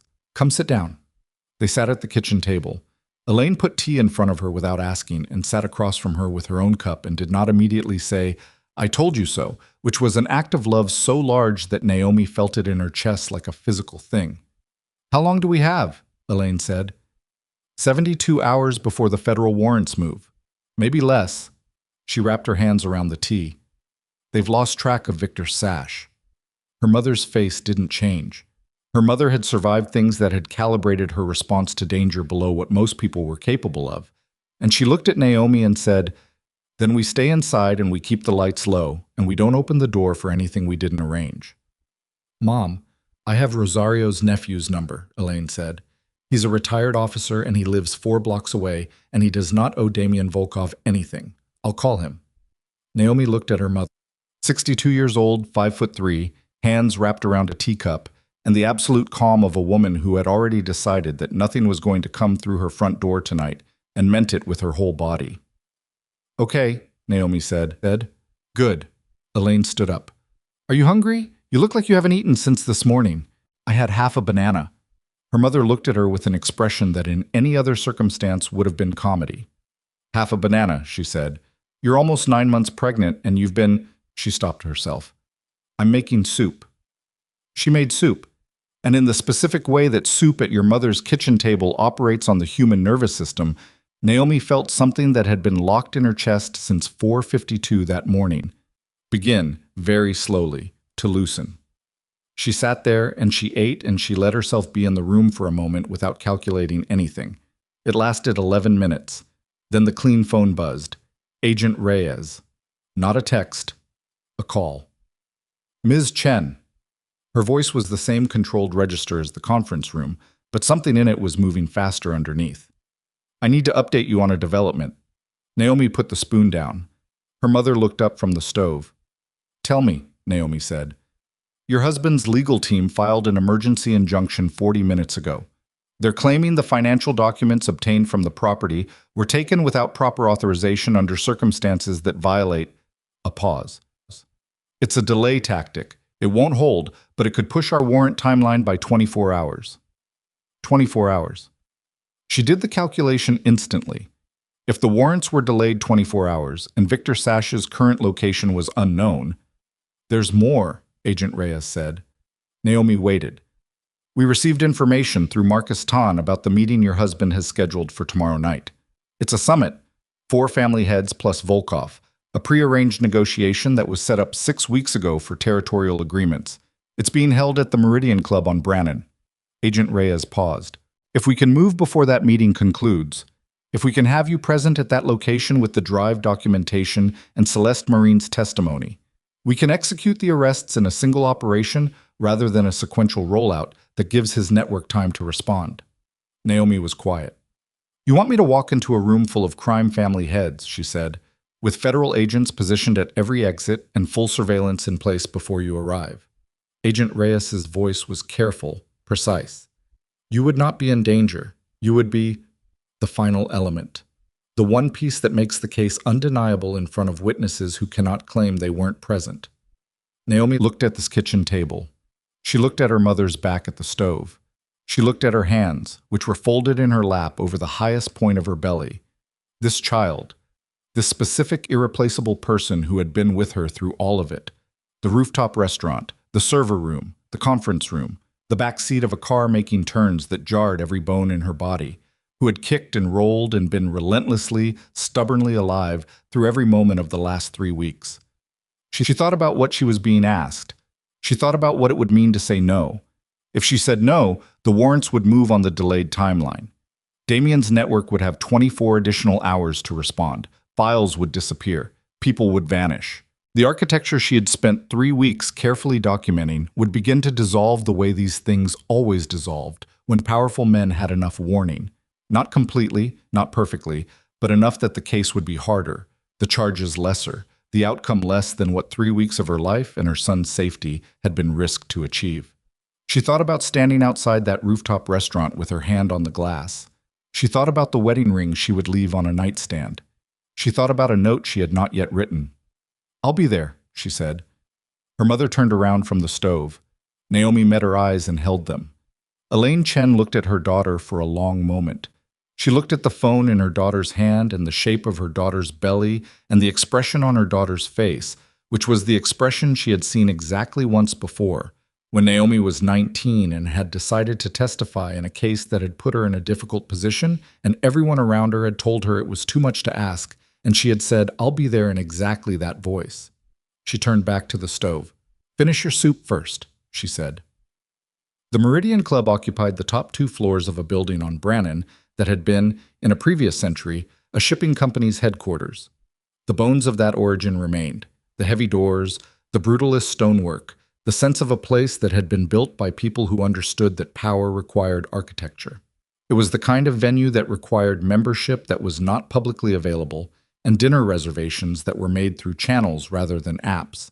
And it had hosted, over the decades, the kind of meetings that did not appear in calendars. Naomi arrived at 9:45. She had not slept. She had tried, for 3 hours in her childhood bedroom, with its familiar ceiling and the sound of her mother's television through the wall, and she had managed something adjacent to sleep, the body's minimum maintenance mode, and woken at 5 with the specific clarity of a person who has accepted what the day requires. She dressed carefully. Not in the clothes she'd been wearing. Cal had brought a bag from a location she didn't ask about, containing things that fit, which told her that either Patricia or Agent Reyes had made a call that involved knowledge of her size, which she found both practical and slightly surreal. Dark trousers.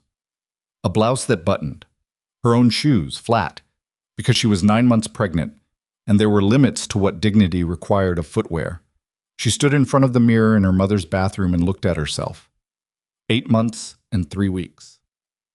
The face of a woman who had slept poorly for 2 weeks and spent the previous day doing things she hadn't known she was capable of. Dark circles under her eyes that concealer helped with, but did not erase. Her hair pulled back the way she'd worn it at the law firm. Not elegant, just controlled, out of the way, ready. She thought she looked like someone who had survived something and knew there was more surviving to do. She went downstairs. Her mother was awake, had been awake, was sitting at the kitchen table with coffee and the particular stillness of someone who has been waiting with everything they have. "Mom," Naomi said. "Don't." Elaine held up one hand. "Don't explain it. I understand it." She looked at her daughter. "Just come back." "I will." She meant it as an absolute statement and not a promise, because promises in situations like this were a form of lying, and she had decided some time ago that she was done with lying in any direction.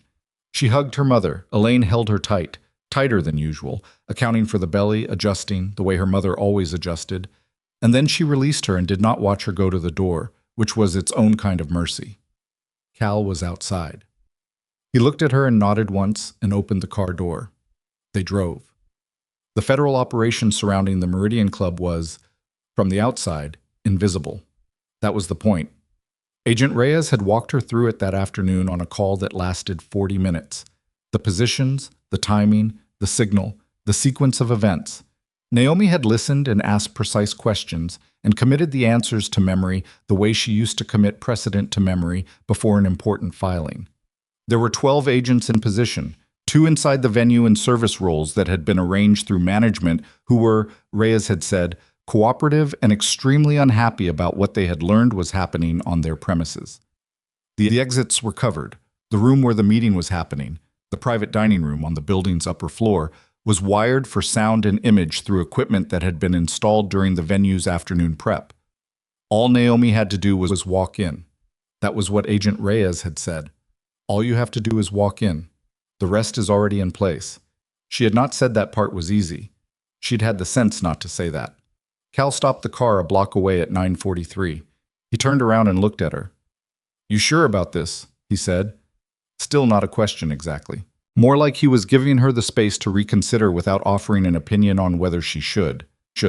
"No," she said, which was the most honest answer. "Let's go." She walked the block alone. That had been the arrangement. She had to arrive alone, unescorted, because the men inside would have eyes on the street, and anything that looked like protection would read as federal, which would scatter them before the operation could close. She walked in November air with her coat open because it no longer buttoned properly, one hand at her side and one hand, without her deciding to put it there, on her belly. The stone steps of the Meridian Club. The door, heavy, held by a man in a dark jacket who looked at her and looked at her belly and looked at her face. "Mrs. Volkov," he said. She did not correct him. He opened the door. The lobby was all dark wood and low light. Another man, younger, the focused stillness of security, materialized at her elbow. "Mr. Volkov is expecting you," he said. She thought, "No, he isn't." She said nothing. He led her to an elevator. The elevator went up. The doors opened on a hallway that was quieter than the lobby, the quiet of a place where important things were being decided with minimal noise. The door at the end of the hallway had two men in front of it. They looked at her. One of them spoke into an earpiece. 30 seconds. The door opened. The private dining room of the Meridian Club had a long table and 6 chairs, 5 of them occupied. Crystal on the table, a meal that had been barely touched, the specific atmosphere of men who had been conducting business for several hours and were arriving at the portion of the evening that required the most precise handling. Damien was at the head of the table. He saw her the moment the door opened. What crossed his face in that half-second before he controlled it was the most unguarded thing she had seen from him in years. Not anger, not calculation, something that was almost relief, which made no sense, and which she filed away for later without understanding it. Around the table, 4 men she recognized from photographs, from overheard names, from the organizational architecture she had spent 3 weeks mapping. Oleg Preston, who controlled the eastern waterfront. Raymond Cha, whose legitimate construction business was a useful laundry. 2 men she knew only as Brandt and Tesaro, whose specific function she had been able to infer but not confirm. They all looked at her. A 9 months pregnant woman had just walked into their private meeting. The room was very still. Damien stood up. "Naomi." His voice was controlled, but she could hear the thing underneath it. The calculation running at high speed, trying to identify what this was, what it meant, what the correct response was. "This isn't... I know what this is," she said. She walked to the table. She did not sit. She stood at the near end and she looked at the men around it and she set the clean phone on the table, flat, face up, Reef's documentation displayed on the screen. Not everything, but enough. Account numbers and transfer records and the first layer of the shell company architecture, laid out cleanly enough that any of the men in this room would understand immediately what they were looking at. "I have 4 years of your financial records," she said. She was not speaking to Damien. She was speaking to the room. "I have documentation of every account, every transfer, every partnership in this room represented by money that moved through structures with your names on them." She paused. "Federal agents are in this building right now." Nobody moved. Oleg Preston looked at her and then at Damien. His face had the quality of a man rapidly processing whether he was looking at an asset or a threat and arriving at a conclusion that was making him very still. "She's bluffing," said the man she knew as Brandt. His voice was flat and certain, the voice of a man who had been in rooms like this for a long time and had a calibrated sense of when women were dangerous and had miscalibrated it entirely. "She's not," Damien said. The room looked at him. He was still standing at the head of the table. He was looking at Naomi, and the calculation had stopped moving behind his eyes. And what was there instead was something she recognized from the very beginning, from the back bar at the gala, from the moment he had looked at her and said, "I'm good at reading people." The quality of genuine attention, the quality of a man who had finally, accurately read the room. "Damien." Raymond Cha's voice was careful. "What is this?" Damien didn't answer him. He was looking at Naomi. She reached into her coat pocket. Every person at the table tensed, the collective physical response of men who had spent their lives in rooms where reaching into a pocket was a significant action. And she took out the USB device, the matte gray drive, and set it on the table next to the phone. "Reef made 2 copies, she said. That was not entirely accurate. She had asked Reef to make 2 copies, and she did not know for certain whether he had. But she said it because it was the version of events that served the next 5 minutes. One is with federal investigators. One is here." She looked at Damien. "And if anything happens to me or to our son tonight, both copies release in full to every federal investigator and every major news organization on the contact list that Patricia Voss has had in her possession since yesterday morning." The room was so quiet she could hear the ventilation system. Then, from somewhere below, the lobby, The floor beneath them, the building's lower level, she heard it. The particular sound of a controlled entry, multiple sets of feet, the radio crackle of coordinated movement. Everyone in the room heard it. Oleg Preston pushed back his chair. "Stay where you are." Agent Reyes's voice came through the room's audio system. Clear, unhurried, from the wired speakers that the venue's management had agreed to at approximately 3 that afternoon. "Federal agents are securing all exits. Please remain seated. This will go better for everyone if you remain seated." Brandt stood up. "Sir." The door behind Naomi opened, and a man in a federal jacket was in the doorway with his credentials visible and his voice at the specific register of someone who was prepared to escalate but preferred not to. "Please sit down." Brandt sat down. Raymond Cha put his hands on the table, flat, visible, the gesture of a man who had been in this position before and knew the correct form. Tesaro said something in a language she didn't speak. Then he put his hands on the table too. Damien had not moved. He was still standing at the head of the table. He was still looking at Naomi. Around him, his allies were putting their hands on tables, and federal agents were coming through the door, and the architecture of 20 years of his life was making the sound that large structures make when the load-bearing element gives. Not a crash, not immediately, but a deep settling groan that meant everything above it was about to come down. He looked at her. She looked back. She had imagined this moment, not planned for it exactly, because you couldn't plan for the feeling of a moment, only its mechanics. But she had imagined it in the way you imagine things you are moving toward. And what she had imagined was satisfaction, or relief, or the clean feeling of a thing concluded. What she felt instead was complicated. What she felt was the specific grief of looking at a person who had been, for a time, genuinely real to you, and understanding that the real thing and the harm were not separate, that you could not excise the harm and keep the real, that they were made of the same material, and that what you were losing was not just the lie but whatever had been true inside it. She had loved him.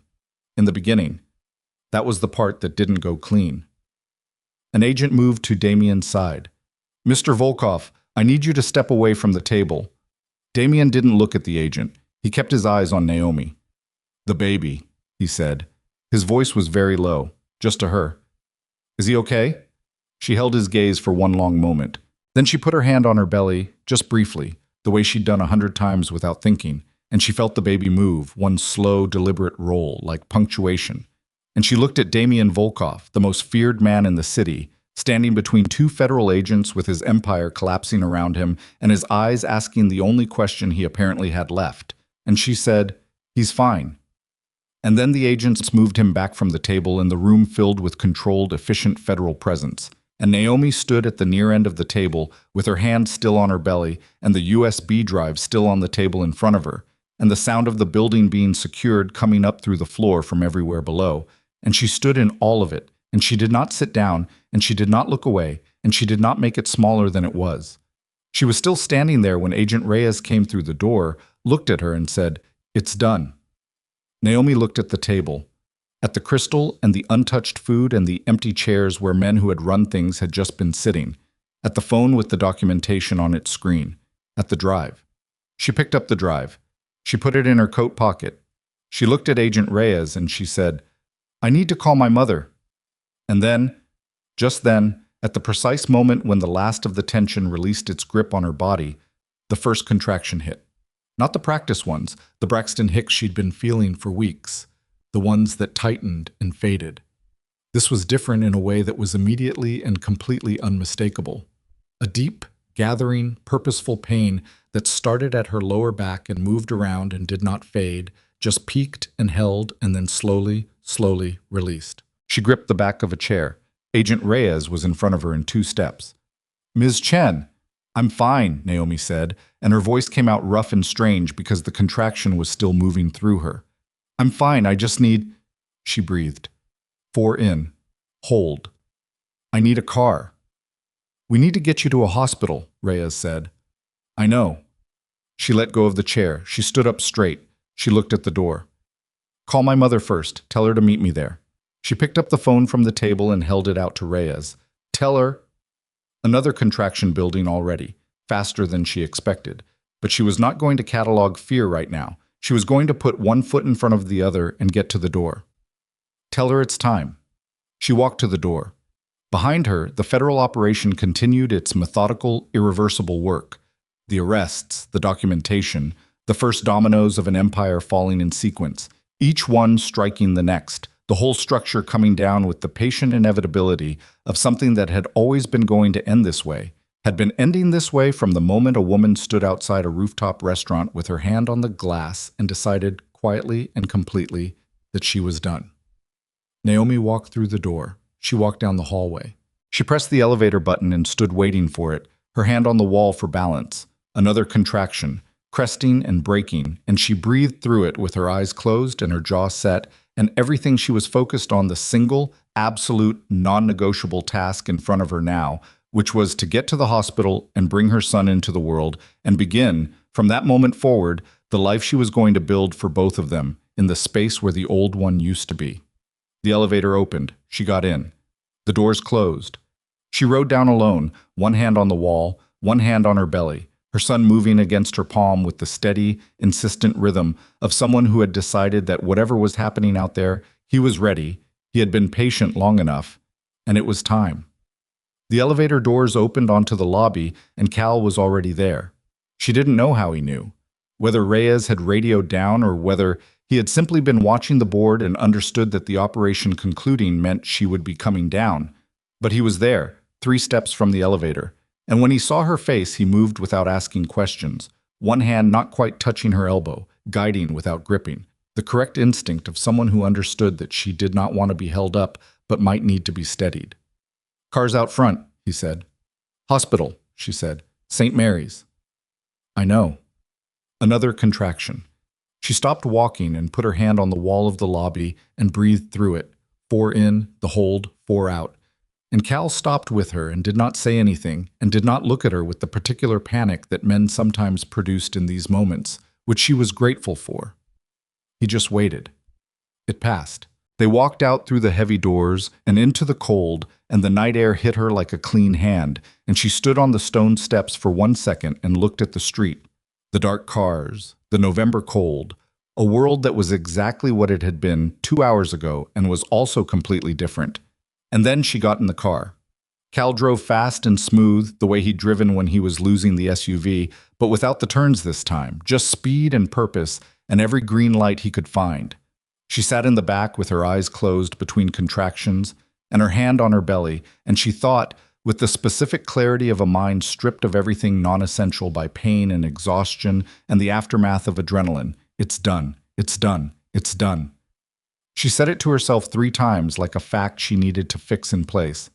Then another contraction, and there was no room for anything except that. Her mother was in the hospital entrance when they pulled up, which meant she had left the house approximately the same moment Naomi had gotten in the elevator, which meant Elaine Chen had been standing in her coat by the front door waiting for a call that she had understood, on some level, was coming tonight. She came down the steps when she saw the car, and she opened the back door herself, and she looked at Naomi's face and she said, "Okay, I've got you." She did not say, "I told you so." She did not say, "I was so worried." She said, "Okay, the way you say it when you mean I am here, and nothing is getting through me tonight," and she took Naomi's arm, and they went inside. What followed were 11 hours that Naomi would later be able to recall only in pieces, not because she was unconscious or because the memory failed her, but because labor at its most serious reduces the experiential world to a very small and specific territory, a country with no landmarks except the next contraction and the interval before it. She remembered her mother's hand. She remembered a nurse named Deb who had close-cropped gray hair and the calm competence of someone who had been doing this for 30 years. And had seen everything and was not going to be rattled by anything Naomi's body produced. She remembered the overhead lights and the specific quality of hospital ceiling tile at 3 in the morning.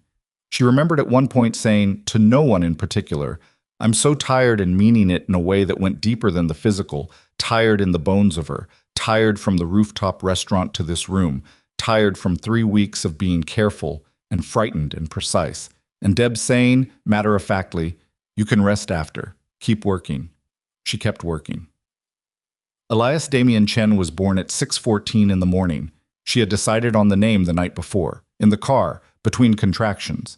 And she had not told anyone because there was no one to tell yet. but she had known it with the quiet certainty of something that had been waiting to be confirmed. Elias for her grandfather, a man she had admired without reservation.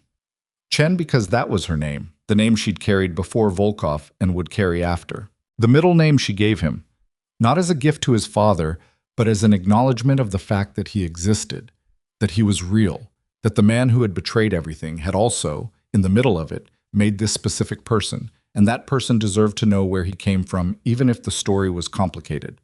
The first time she held him, he was red-faced and furious, and extraordinarily loud, and she looked at him and felt something move through her that she did not have language for. Not joy, exactly, or not only joy. Something larger and more frightening than joy. The specific terror and wonder of understanding that this was the thing she had been protecting all along.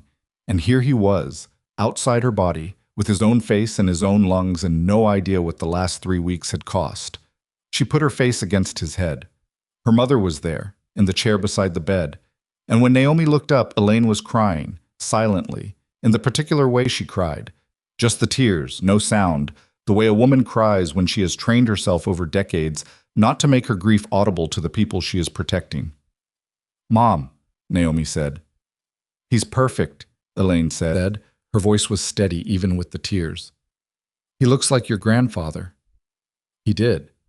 Around the eyes, in the set of his jaw, already newborn, barely an hour old, there was something that reached back past Naomi and past Damien and settled into an older lineage, a face that had its own history. "I know," Naomi said. She held her son and her mother held her hand, and the room was quiet except for the ordinary sounds of a hospital morning. Beginning. The shift change in the hall, the cart moving past, someone's phone at the nurse's station, and for a while nothing was required of her except to be there, which was the first time in 3 weeks that nothing had been required of her except to be there, and she let herself feel it fully. She slept for 4 hours. Real sleep, the deep and total sleep of a body that has been given permission to stop. She woke to her mother in the chair and Elias in the bassinet and thin winter sunlight coming through the window blinds in pale lines across the floor. And for one disoriented moment, she didn't know where she was. And then she did. And both of those things were the same moment. Agent Reyes came at 11. She knocked first, which Naomi appreciated, and came in with the particular quality of someone who has been awake all night and is running on the professional fuel that substitutes for sleep in those circumstances. Not quite alert, but functional, present enough. She looked at Elias in the bassinet. Something crossed her face briefly. "How are you?" she said. "Ask me in a week," Naomi said. Reyes almost smiled. She sat in the chair Elaine had vacated to get coffee from the hall. She folded her hands in her lap. 12 arrests last night, she said. Volkov, Preston, Cha, Brandt, Tesaro, and 7 additional arrests made at secondary locations that were executing simultaneously. She paused. Victor Sash was apprehended at a hotel on the Embarcadero at 2 this morning. He had not acted on any contract. Naomi looked at her son.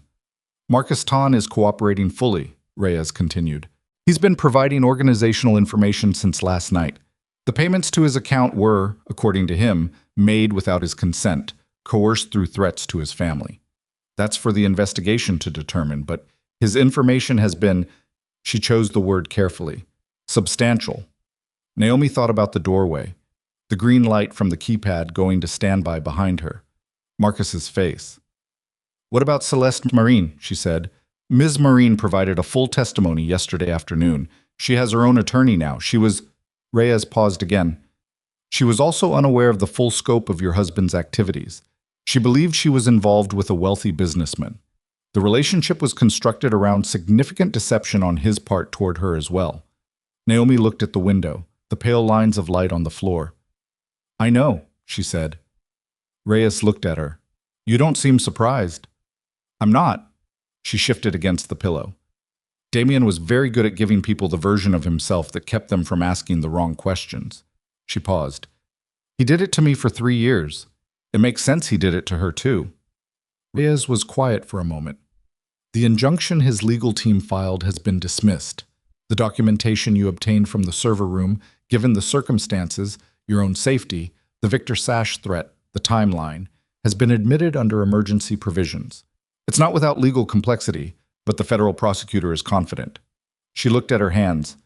This will take time, trials, proceedings. It won't be over in a week. I know that too. You'll need to be available for testimony. The circumstances of obtaining the documentation, your personal knowledge of the financial structure. Reyes. Naomi looked at her. The agent stopped.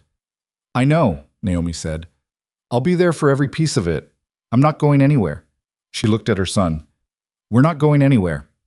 Reyes looked at her for a moment with an expression that had something human in it under the professional surface. Something that was, Naomi thought, close to respect, or the specific variety of respect that one careful person offers another. Then she stood up. Congratulations, she said. She said it simply, without ceremony. He's a good-looking kid. After she left, Naomi lay in the quiet room and looked at the ceiling for a while. She thought about what came next with the same methodical quality she'd been thinking about what came next for 3 weeks, but different. Not tactical anymore, not sequential threat mapping. More like looking at a field that has been cleared and trying to understand what it's possible to grow there now. She needed a place to live. Not her mother's house long-term. She loved her mother with everything she had, but 2 women with strong opinions and a newborn in a small house was a specific kind of pressure that helped no one. She had money in the account she'd kept in her own name, 3 years of careful saving that Damien had never questioned because the amounts were modest and modesty from a wife didn't raise flags in his particular worldview. It wasn't a lot. It was enough to start. She would go back to work. Not immediately. Elias needed her, and she needed to learn who she was now, which was work of a different kind. But eventually. Patricia Voss had already mentioned, twice, in ways that were not quite offers, but were clearly invitations, that her firm had a position available that required exactly the skill set Naomi had spent the last month demonstrating. She had not responded to those not quite offers. She would, when she was ready. She thought about all of that and then she let it go for now because planning was for later. And right now the most important thing in the world was the small person in the bassinet who had opened his eyes and was staring at the ceiling with the unfocused, ancient-seeming gaze of the newly born, as if he was deciding what he thought of the place. She reached over and put her finger in his palm. He closed his hand around it. She stayed that way for a long time. 3 months passed. The proceedings moved at the pace that federal proceedings move. Not fast, but with the grinding inevitability of a process that, once begun, does not stop. There were depositions. There were hearings. There were mornings when Naomi sat in conference rooms with attorneys and prosecutors and went through documents that she had spent 3 weeks collecting and explained precisely what each one meant and where she had found it and what it connected to. And she did it with the focus and clarity she had always brought to legal work. And the prosecutors, who had expected a frightened young mother, found instead someone who had memorized the architecture of her husband's criminal enterprise better than some of his own lieutenants. She moved into an apartment in the Sunset in January.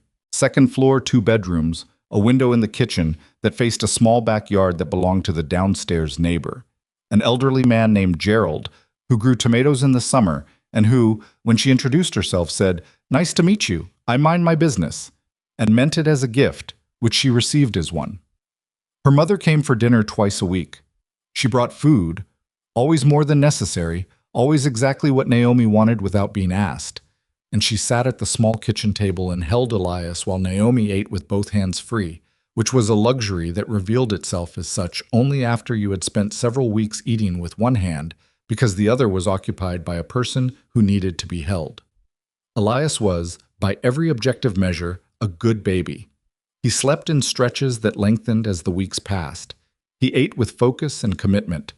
He looked around at the world with an attention that seemed, to Naomi's probably biased eye, unusually thoughtful for someone who was 8 weeks old, then 12, then 16. He had Damien's coloring, the dark hair, the winter sky eyes, but his face was reshaping itself week by week into something that was its own, specific, not either of them thing. And she was glad of that, the way she was glad of his middle name, the acknowledgement without the weight. She thought about Damien less than she expected to, not never.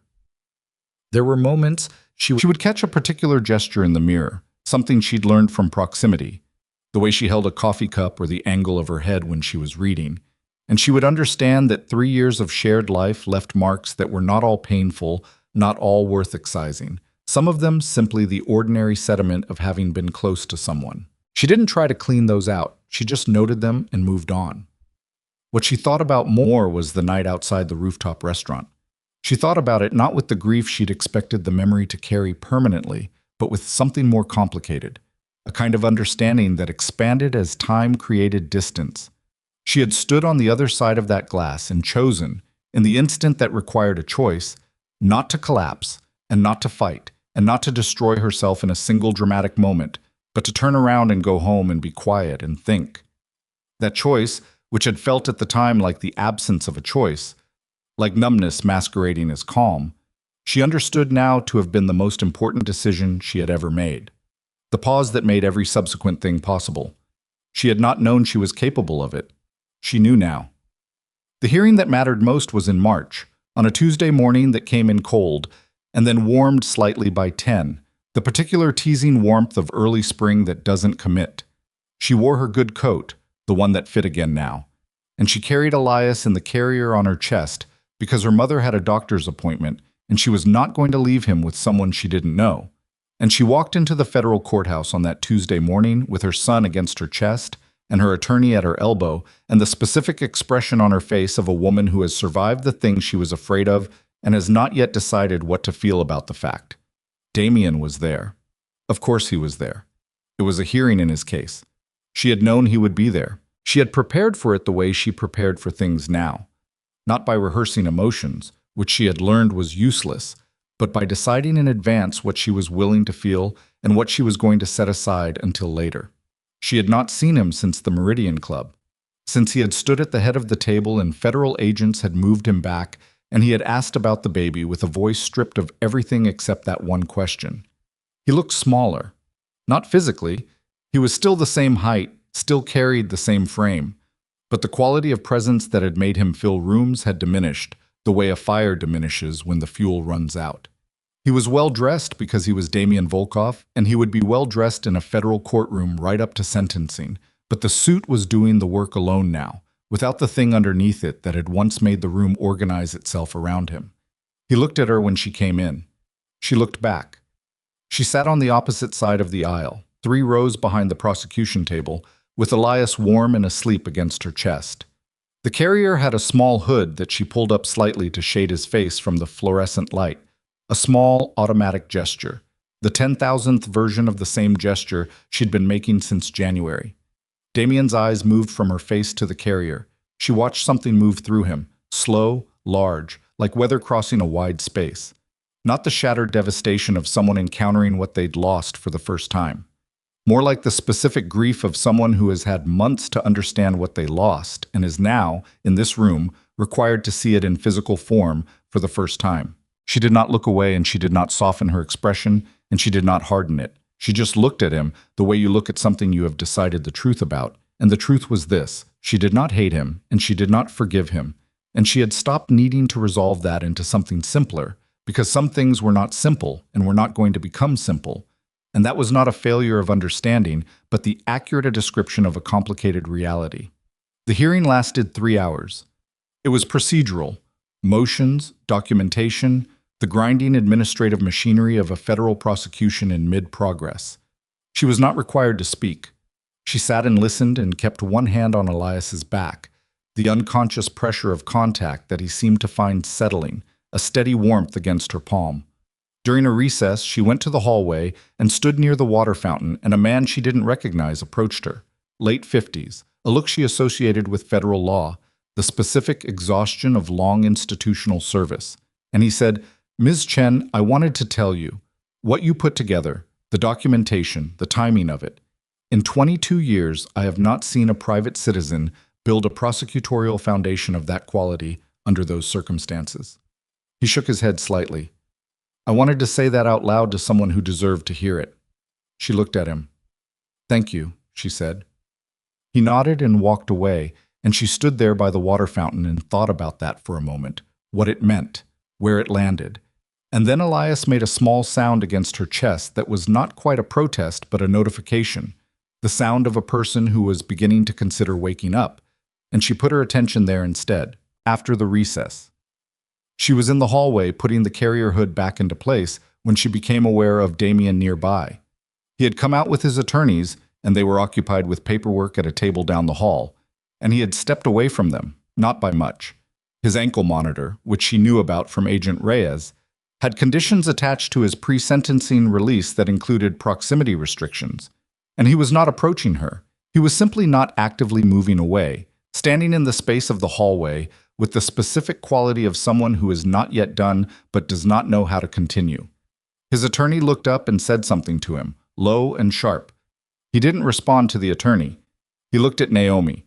She had thought about this possibility. She had not decided what she would do in it. She had thought about turning away, which she was entitled to, or approaching, which she was not sure she was capable of, and she had ultimately decided she would follow whatever the moment required without forcing it in either direction. What the moment seemed to require was stillness. She stood still. He crossed half the distance between them. His attorney said his name, a warning note. He stopped. He looked at his son. At the small face just visible inside the carrier hood, the closed eyes, the impossible small fingers curled near his chin. Elias, she said. She said the name because he needed to know it, and because withholding it would have been a cruelty she didn't want to be capable of. He looked at the name like it had weight. Elias, he said, very quietly, tasting it.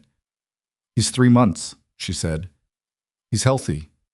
He sleeps better than I expected. Damien's throat moved. He looked at her. Naomi, don't, she said. Not harshly. Just no. He stopped. Don't apologize, she said. Not here, not like this. The apology you owe is larger than this hallway. She kept her voice even. What you did to me and what you did to him by making the choices you made, that's something you're going to have to sit with. That's yours. She paused. I'm not carrying it anymore. He looked at her for a long moment.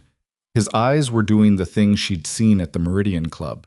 That stripped, unguarded quality that was the truest thing she had seen from him in 3 years. I know, he said. Good, she said. She looked at him once more, one final, clear-eyed look, the look of a woman who has decided the truth about something and does not need to revisit it. And then she turned and walked back toward the courtroom, and she did not look back. She did not look back. Not because she was performing strength, not because she was performing anything, because she had learned in the last 4 months, in the hard, unglamorous, daily way that things are learned, that looking back was not the same as understanding the past, that you could know exactly what had happened and where you had been and what it had cost without turning your head to stare at the wreckage, and that the energy spent on the backward look was energy that belonged to the forward one. She had a son. She had an apartment with a kitchen window. She had a mother who came twice a week with too much food. She had slowly returning like circulation to a numbed limb, a sense of her own competence, not the fragile self-assurance that had lived in her before Damien, the kind that needed external confirmation, but something tested now, load-bearing, the kind of confidence that comes specifically from having been afraid and done the thing anyway. She went back into the courtroom. She sat down. She put her hand on Elias's back. He slept. The sentencing came in June, on a day that had finally committed to being summer, the kind of San Francisco day that came 6 times a year and made everyone briefly forget the other 359. Naomi wore a light jacket she didn't need by afternoon. She sat in the same seat she'd been occupying for the procedural hearings, and she listened to the federal judge read the counts and the terms with the same measured legal language she had spent her professional life working in, and the language did what it was supposed to do. It turned the complicated and terrible human material of the last year into a structure of accountability, into record, into the document that said, this happened, and this is what it cost, and this is what follows. 14 counts. 22 years, with possibility of parole after 15. She did not feel triumphant. She had known she would not. She had been told by people who had been through processes like this that the sentencing never felt the way you expected. Not relief exactly, or justice exactly, but something more like the releasing of a sustained note. The way a room sounds different when a sound you've stopped consciously hearing finally stops. She sat in the courtroom afterward while the room emptied around her, not because she needed to stay, but because she wanted one moment in the quiet before she went back outside into the summer afternoon and her life. Patricia was there, gathering papers at the table. She looked at Naomi and nodded once, the nod of a woman who had done what she set out to do and was too professional to make more of it than that. Agent Reyes was there, near the door. She caught Naomi's eye and said nothing, just the brief, contained acknowledgement of two people who had been through something together and understood the terms under which it was now concluded. Naomi stood up. She walked out. Her mother was on the courthouse steps with Elias. She'd taken him during the sentencing so Naomi could sit without managing a 6-month-old, and he was awake now, looking at the summer sky with the focused attention he brought to everything, his dark eyes tracking a pigeon that was doing something on a nearby ledge, and Elaine was watching him watch the pigeon with an expression that was purely grandmotherly in the way that transcended every other category, the specific, uncomplicated delight of a person watching a small person discover the world. Naomi came down the steps and Elaine looked up. "Done?" she said. "Done," Naomi said. Elaine handed her Elias. He transferred without protest, recognizing the arms, settling into the familiar configuration, his head against her shoulder and his hand finding the collar of her jacket the way it always did, the specific hold of a person who has located what he needs and is not inclined to let go. She held him. She stood on the courthouse steps in the June sunlight, her son in her arms and her mother beside her, and the summer sky over the city that had been the landscape of the worst year of her life, and was also, she was beginning to understand, the landscape of everything that was going to come after. She thought about the rooftop restaurant one final time, the glass and the cold and the hand pressed flat against the surface, the moment that had required her to become something she hadn't known she was. She thought, that night cost everything, she thought, and here we are anyway. Elias made a sound against her shoulder, not distress, just commentary, the sound he made when he had opinions about the current situation. And she shifted him slightly, and he settled and she felt his weight, real and warm and 6 months old and completely unaware of what his existence had required of the person holding him, which was exactly as it should be. She would tell him someday. Not everything. Not the parts that were hers alone. Not the parts that would only be weight for him to carry too young. But someday, when he was old enough to carry it, she would tell him the shape of it, that his mother had been afraid and had been careful and had done what needed to be done, and that the doing of it had cost something real and had built something real in its place, and that those two things were not in conflict, and that he came into the world in the middle of the hardest night she ever had, and that he was the part of it she would do again without a moment's hesitation. She would tell him, "Your grandmother stood at the kitchen table and pressed her lips together and let me make my own mistakes and loved me through every one of them." She would tell him, "There is a kind of strength that only gets made under pressure, and I found mine, and it is yours too. It is in you. It was in you from the very beginning." She would tell him, "We are going to be okay. We already are." She did not say any of it now.